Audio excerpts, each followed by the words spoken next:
I know a lot of people don't like to be stuck to a daily routine. And you know what? I kind of agree in some cases or to some degree.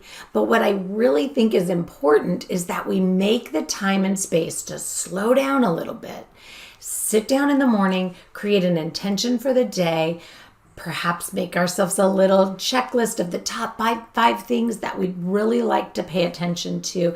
And then every 2 to 3 hours, check in with ourselves. What's the headspace, right? Because we want to close up any stressors that are happening or that might have come up or that might be, bubbling in there so that we can, look at them and close them up and then move into the next space, move into the next, to do, or move into the next activity or function or whatever, clear-minded and completely present.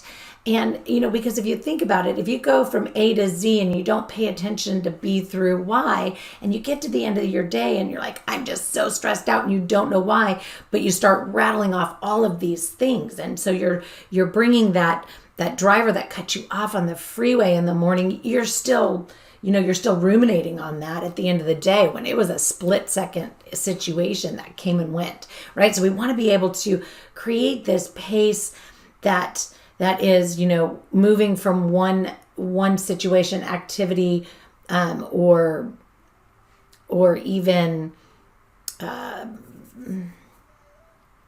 just a fleeting moment. We want to be able to move from each thing with and have those be closed up or shelved or tabled or whatever appropriately, so that we can be present, we can be honoring ourselves, we can be paying attention to where our headspace is.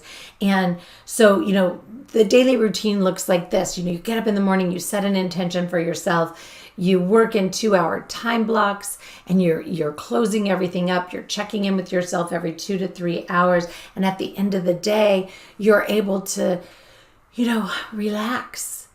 And you're able to then also, ebb and flow.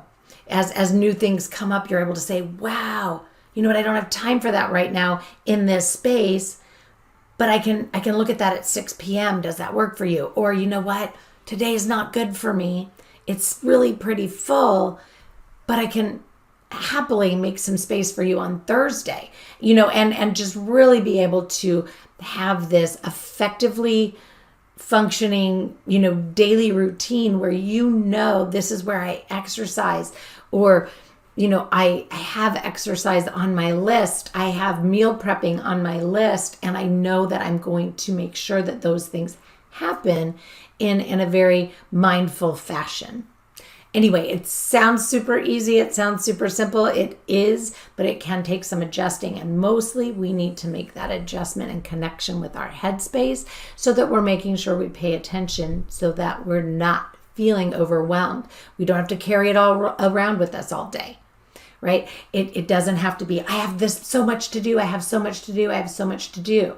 Like, we don't want to be residing in that. And we don't want to be on this, this rat race, autopilot, way of functioning where we just don't even know what it is that we've done by the end of the day. Anyway, I hope that's helpful.